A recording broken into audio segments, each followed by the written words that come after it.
On va se donner un bon quart d'heure pour prendre les questions et y répondre. Georges Sapie. Oui, moi j'aurais une question sur la relation des politiques français avec l'Allemagne et avec la Commission. On a malheureusement l'impression très nette et dommageable que la France n'existe pas à l'heure actuelle et que la Commission, comme d'habitude, n'écoute que l'Allemagne. Et ça me paraît extrêmement grave.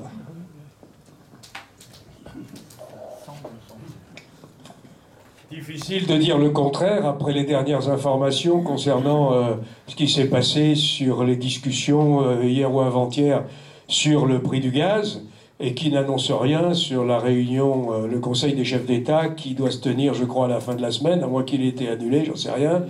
Mais c'est effectivement pitoyable.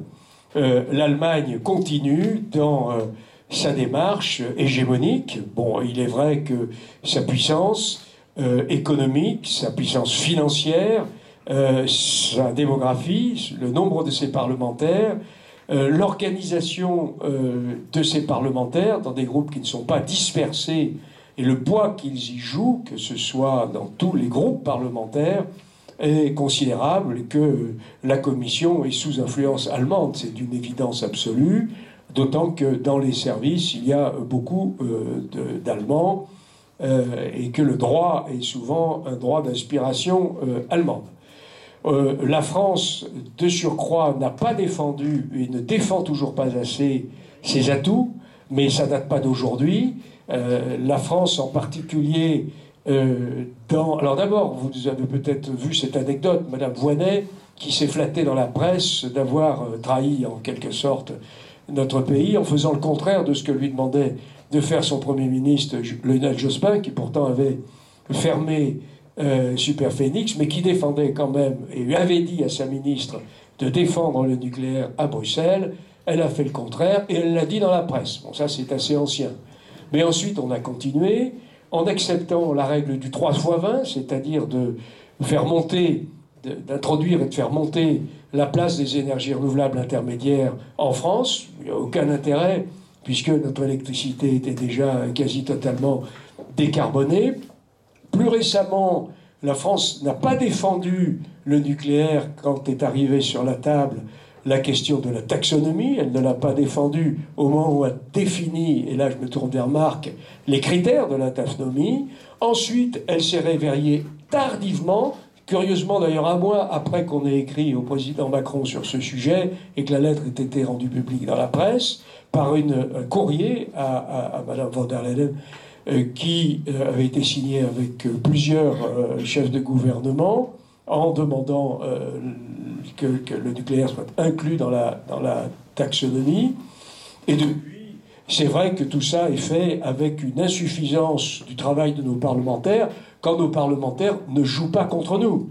Parce que, peut-être deux mots sur cet inénarrable monsieur Pascal Canfin, qui, pour avoir rejoint Emmanuel Macron, alors qu'il était précédemment directeur du WWF, qui a dans ses statuts la sortie du nucléaire, pour avoir rejoint Emmanuel Macron en 2017, a été récompensé par un mandat de député européen. Il était numéro 2, je crois, sur la liste, et il est président de la commission environnement.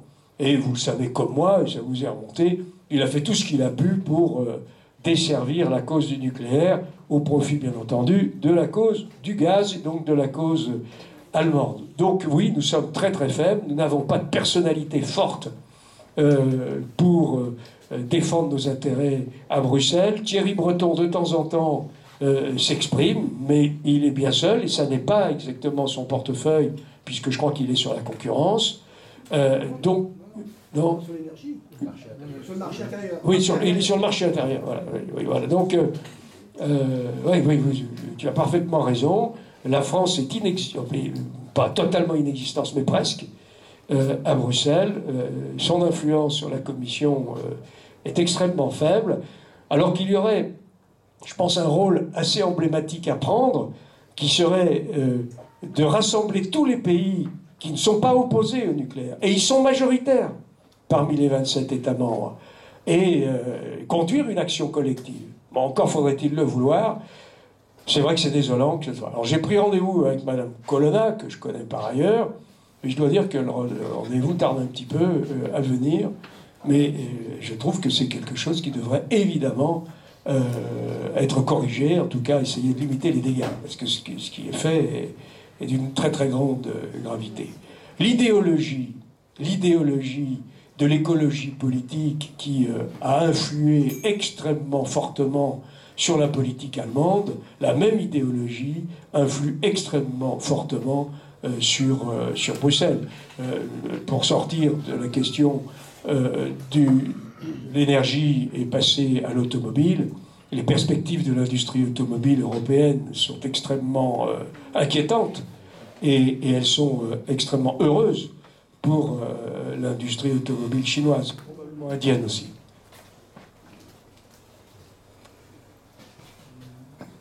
Une autre question? Question courte, s'il te plaît. Merci pour votre présentation qui était très instructive. Nous avons une petite question. Bon, j'ai une petite question concernant les députés et sénateurs. SLC, on s'efforce d'essayer de les informer. Est-ce que vous considérez que c'est important de continuer à le faire, à savoir informer nos sénateurs, nos députés régulièrement sur ce qui se passe? J'ai appris dans ma vie publique que le harcèlement politique et associatif, je me limiterai à cela, était indispensable. Mais évidemment, il ne fallait pas franchir les frontières. Oui, continuer à aller les voir, à les abreuver d'informations, à les seriner et à leur dire qu'on les cherchera dans leurs responsabilités quand l'électricité sera payée le prix qu'elle vaut par les Français, c'est-à-dire à un prix inaccessible. Ce qui mobilise un élu, c'est de lui dire que son avenir risque d'être assombri par l'absence de telle ou telle initiative ou de telle prise de position.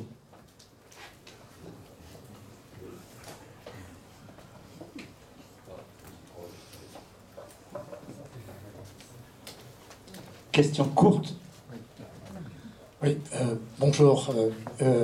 Il y a une chose qu'il me semble qu'on n'a pas bien étudiée, à ma connaissance, c'est combien coûtera donc l'échéance de neutralité carbone dès 2050. Hein, c'est un sujet dont on a souvent parlé. Alors que le CO2 ignore les frontières et que tout le monde sait qu'on ne sera pas neutre en carbone au niveau mondial en 2050. Bon, c'est une absurdité, c'est idiot. Et combien ça coûte? On peut faire un calcul sur l'économie d'énergie, je l'ai fait, et on n'a pas fait ce calcul, je ne suis pas en mesure de le faire, sur le montant des coûts cachés, des coûts qui viennent du fait qu'on casse des performances, qu'on casse du potentiel humain, qu'on casse du potentiel industriel, qui est pourtant valide, qui peut fonctionner. Vous l'avez justement évoqué sur l'automobile. Mais c'est incroyable ce que ça va nous coûter d'arrêter des machines qui fonctionnent, quoi. C'est idiot.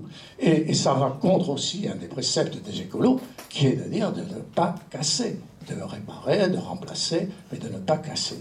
Or, l'échéance de 2050 est absurde. Alors, vous êtes employé à voir d'où viennent les décisions, mais cette décision de 2050, d'où vient-elle ? D'où vient-elle? Pour donner l'exemple à l'Afrique, donner l'exemple à la Chine, c'est idiot. Voilà. Mais on en a beaucoup parlé, et je vous rejoins en disant qu'actuellement, ce message est indicible. On ne peut pas le dire, mais non d'un chien, alors que ce soit au moins une association comme la nôtre, si ce n'est pas le PNC, qui le disent, quoi. Il faut bien que ça hurle. Oui. Oui, bien sûr. Oui, évidemment, tout ça... comment j'étais en train de me dire, c'est en quelque sorte une obsolescence imposée. Mais c'est surtout un gâchis humain et financier vertigineux. Mais on ne fait plus du tout, et c'est un vrai problème, on n'étudie jamais le rapport bénéfice-risque, et on n'étudie pas, et on ne fait pas les études d'impact. Pourtant, la modification constitutionnelle de 2008 a imposé des études d'impact au texte. Franchement, la loi de transition écologique pour la croissance verte, c'est indigent. Et la réduction à 50% du nucléaire dans le mix électrique, c'est au doigt mouillé, puisque la justification, c'est on ne peut pas mettre tous ses œufs dans le même panier. Ça ne va pas plus loin. Pas plus loin, pas un calcul, rien du tout, aucune projection technique. Bon, oui, c'est une énormité, il faut qu'on la mette dans notre discours, parce que les dégâts humains vont être considérables. Donc on commence, hein, parce que la situation énergétique de l'Europe, c'est la conséquence de la pression de l'écologie politique allemande. Ça n'est que ça. S'être jeté dans les bras de Poutine, enfin de la Russie, pour disposer de gaz, bon marché, on ne fera pas croire que les Russes, qui ont évidemment une continuité, ne serait-ce que dans leur service secret, entre l'URSS et la Russie d'aujourd'hui, on ne me fera pas croire qu'il n'y avait pas une très très grande satisfaction des gouvernants russes de tenir le robinet de l'économie, de la première économie de l'Europe occidentale, qui est toujours aussi honnie par les tenants des nostalgies du régime soviétique. Donc oui, on rentre juste aujourd'hui dans un territoire où on va commencer à comprendre ce qui s'est passé, et je pense qu'il y aura un retournement d'opinion. Alors, Dominique Finon, une question à poser, ça tombe bien. C'était un dialogue intéressant. Oui, ça sera une question où vous pourriez répondre off the record. Mais avant, je voulais faire un commentaire sur l'Europe. Oui, quand Thierry Breton est arrivé comme commissaire, il ne pouvait pas parler de nucléaire. Il était obligé de parler de technologie bas carbone pilotable. Il y avait donc des mots interdits. Non, c'est terrifiant d'imaginer ça. Deuxième observation aussi, le directeur de cabinet de Timmermans, c'est l'ancien président de Greenpeace Hollande. Non, mais il y a tout ça qu'il faut avoir en tête. Alors, je vais venir à cette question. Je voudrais savoir si il est possible que dans une logique militante de PNC, on pose la question du trop de sûreté nucléaire. Est-ce que c'est quelque chose qui, pourrait être posé tout de même? Là, récemment, il y avait un article d'un journaliste de l'Express sur la renationalisation d'EDF, etc. Médéric Villa, je crois, il s'appelle. Il parlait comme une des trois conditions pour que EDF aille mieux et agisse efficacement, c'est que l'ASN modère ses attitudes. Si Flamanville a 3 ans de retard, la raison essentielle, c'est l'ASN. Pour des motifs qui pourraient le mériter, mais quand on le regarde, on voit que c'est pas tant que ça. Je ne connais pas de vue Monsieur Flucher. Il n'est pas là. Non, mais parce qu'il racontait que sur l'histoire du couverte de cuve, elle avait vraiment exagéré. Il le dit très très bien. Bon, ma question c'est plutôt, est-ce que c'est quelque chose sur lequel il faudrait se battre un peu ou c'est absolument inaudible actuellement? Oui, évidemment qu'il faut soulever cette question. Nous avons eu un rendez-vous avec Bernard de Rozenuc assez prochainement. Et alors ça, c'est un des sujets qui sera évidemment sur la table. Je crois quand même qu'on ne peut pas séparer l'ASN de l'IRSN. Et c'est là qu'il y a un foyer qui est un foyer qui suscite une complexification des dossiers, une lourdeur des dossiers paralysante, une sur-administration. Il y a évidemment un problème en France de ce côté-là, et il est très délicat. Mais par contre, il est extrêmement délicat de l'aborder, parce que autant on peut combattre la discussion sur le jugement que portent les antinucléaires, sur la sûreté nucléaire, et les fausses informations qu'ils propagent. Même chose pour la question des déchets, où on a des arguments très solides pour s'opposer aux bêtises qu'ils peuvent répéter. autant s'en prendre à l'organisme de contrôle, c'est beaucoup plus délicat. Et je pense que c'est une question qui ne peut être que montée progressivement par comparaison à ce qui se fait dans les autres pays, où effectivement les normes exigées, les procédures sont plus légères, beaucoup plus légères, moins contraignantes, moins paralysantes parfois que la France. Tout à l'heure, vous avez parlé de la corrosion sous contrainte. C'est du précautionnisme. Et le précautionnisme, je peux peut-être vous raconter une petite anecdote, parce que ça changera un petit peu. Il se trouve que quand on a mis le principe de précaution dans la Constitution, alors qu'elle figure déjà dans l'acte unique européen, donc elle s'impose à nous par la législation européenne, alors qu'elle figure déjà dans la loi Barnier, c'est pas ce qu'il y avait de mieux dans ce texte, c'était évidemment pas la peine de la mettre dans la Constitution. Mais qui a poussé Chirac à mettre... les écolos. C'est Nicolas Hulot. Il a été marabouté, je peux en témoigner parce que je l'ai rencontré en tête-à-tête sur ce sujet, évidemment je n'étais pas d'accord.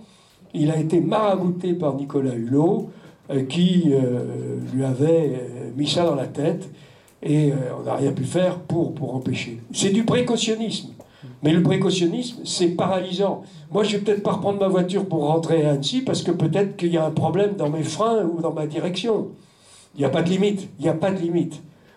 Et c'est clair que ça pose presque un problème philosophique que de voir ce dérapage qui vient s'additionner à la montée, je vous le disais tout à l'heure, du relativisme. On a Bruno Latour, qui était le philosophe de cette mouvance, qui a eu un vif succès. N'oubliez pas qu'il a enseigné pendant des années à l'École des mines de Paris. Donc le mal est profond. Une dernière question. Oui. Louis Bobin. Moi, je voudrais juste donner une information et non pas une boutade. Je voudrais préciser que Bernard laisse les spécialistes s'occuper des spécialités.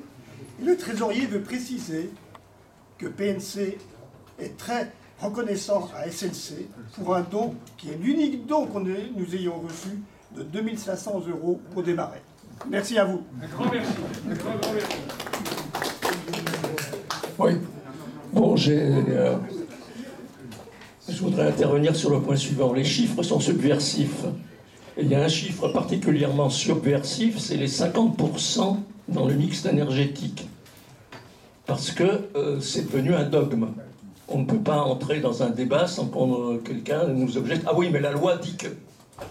Donc, est-ce que une action de PNC ne serait pas d'essayer d'obtenir des politiques, de faire sauter ce genre de chiffres et de plutôt fixer des objectifs relatifs à la décarbonation et à la trajectoire de décarbonation et d'essayer de faire définir dans une PPE le meilleur mix énergétique, enfin, comme objectif qui soit compatible avec la trajectoire, une trajectoire réaliste de décarbonation.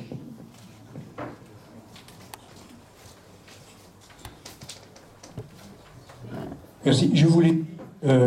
la plupart des chiffres qui concernent le climat sont des chiffres qui ont été imaginés comme ça, sans aucun fondement scientifique, sans aucune étude d'impact. C'est vraiment le prix de ces décisions. Les 50%, c'est comme ça. Hein, c'est une idée de type Ségolène Royal, ça. Hein, je me lève et ça sera 50%. Donc il n'y a rien du tout. Rien. J'ajoute que 50%, ça veut dire que les 50 autres %, ce sont des énergies renouvelables. Et est-ce qu'un système peut fonctionner avec 50% d'énergie renouvelable? Alors, comme l'a dit François Posa, moi je ne me prononce jamais à la place des spécialistes, mais d'après ce que j'ai entendu, on n'est pas prêt à pouvoir faire fonctionner de façon robuste un tel système aujourd'hui, en l'état de nos connaissances et de ce que l'on peut développer. Sauf si c'est hydraulique. Oui. Vous êtes Haute-Savoie. Oui, bien sûr, mais enfin, l'hydraulique, c'est 12%. Oui, mais si c'est... Et si on double notre consommation, ce qui est quand même pas impossible, en 2050, ça sera plus 12%, hélas. Donc, oui. Bon savoyard, vous êtes. Oui, bien sûr, oui. Oh, d'ailleurs, vous savez, tous les jours, je harcèle, vous avez vu que je suis un harceleur, je harcèle mon président de conseil général en lui expliquant, la départementale, que quand on a la chance d'être dans un département avec autant de relief, on pourrait essayer de voir si on ne peut pas gagner un peu d'argent en faisant des steps ou des mini-steps et en les mettant en réseau. Bon, mais on y arrivera parce que j'avais fait faire une petite étude par l'UT d'Annecy là-dessus pour remonter la flotte du lac un petit peu toutes les nuits au sommet du Semnoz et du Mont-Verrier. Et c'était pas très loin de marcher, sauf qu'il n'y avait pas une différence de tarifs suffisante entre les... Bon. Il y a un lac aussi en dessous, hein, le Bourget. Juste, oui, on peut faire pareil. Il y a des montagnes autour, on peut faire pareil, bien sûr, évidemment. Bon, voilà, donc tout ça pour vous dire que ce qu'il faut, c'est de la rigueur. Il faut que les choses soient fondées sur des études solides, sérieuses. Il faut qu'on reconnaisse que les vérités scientifiques, ce sont celles qui sont reconnues par la communauté scientifique internationale et que c'est pas la CRIRAD qui va dire ce qu'il faut faire. Et le 50%, c'est une opinion. Le 50%, c'est une opinion. C'est une opinion. Toutes les opinions de base dans le monde de l'Europe. Je voudrais corriger. Non, je voudrais corriger. En même temps. Je voudrais corriger. Sur le 50%. Le 50%, comme l'a dit Bernard Accoyer, très justement, au moment de la SNBC, c'est idéologique. C'est clair. Et il est très intéressant de dire que dans l'exposé des motifs de la loi, il est dit que la SNBC a été fondée sur les scénarios préparés par Negawatt. C'est explicite dans le texte. Maintenant, aujourd'hui, en 2050, la question n'est plus de savoir 50% ou pas. La question est de savoir combien on peut avoir de nucléaire en 5 ans. Ce n'est plus un problème idéologique d'ici 2050. Elle est de savoir combien on peut avoir de nucléaire et quelle que sera la consommation si on veut éviter des dépenses complètement idiotes d'économie d'énergie. Voilà. C'est ça la question. Hein. Et donc ça c'est une question pour PLC, c'est une question pour SNC, pour SNC. Combien on peut au maximum. Et alors on verra qu'on sera obligé d'avoir des centrales au gaz, et pourquoi pas, et que l'échéance sera reportée en 2070, ce qui n'est pas grave pour le monde. Donc cessons de dire que 50% est idéologique. Ça a été en CNC, mais maintenant ce n'est plus. Juste quand même pour préciser que quand on nous explique qu'il faut absolument développer les énergies renouvelables, on oublie juste de dire qu'il faudra simultanément développer un certain nombre de centrales à gaz. Mais dans le discours officiel, ça c'est complètement occulté. Absolument. Avant, on importait à l'Allemagne, et l'Allemagne a arrêté. Alors, on va prendre la dernière question de Jacques Mazurel. Peux-tu parler sans micro, Jacques? Je vais essayer. Tu as une voix forte. Je voudrais, Bernard, élargir peut-être un peu le débat. Tu as magnifiquement expliqué que, in fine, la responsabilité de nos malheurs appartient à la faiblesse du personnel politique qui dirige le pays. Il y a manifestement une dégradation au fil des années. Est-ce qu'on peut espérer un retournement? Comment vois-tu la situation pour l'avenir? Parce que si on continue avec la même médiocrité de personnel politique, je pense qu'on ne se redressera jamais. Et ton point de vue, là, est tout à fait important. Et tu me mets dans quel parti? Dans l'idiocratie. Oui, il y a une baisse du niveau du personnel politique, c'est clair, et la fin du cumul de mandats va l'accélérer. Et toutes les contraintes qu'il y a autour de l'exercice des mandats, les exigences de comportement, de ceci, de cela, bon, les sanctions qui tombent dès qu'il y a quelque chose qui ne va pas.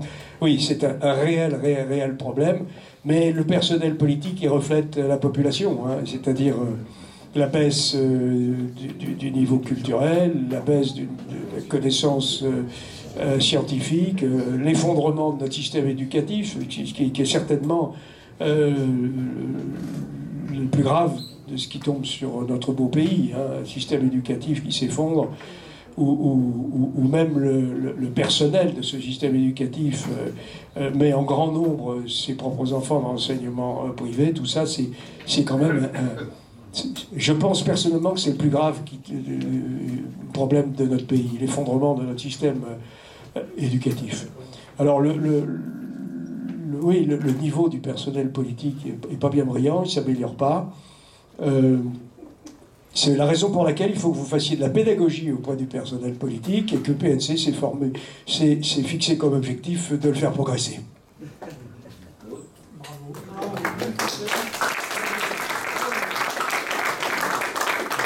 Bon, je vous propose qu'on termine sur ces propos. Marc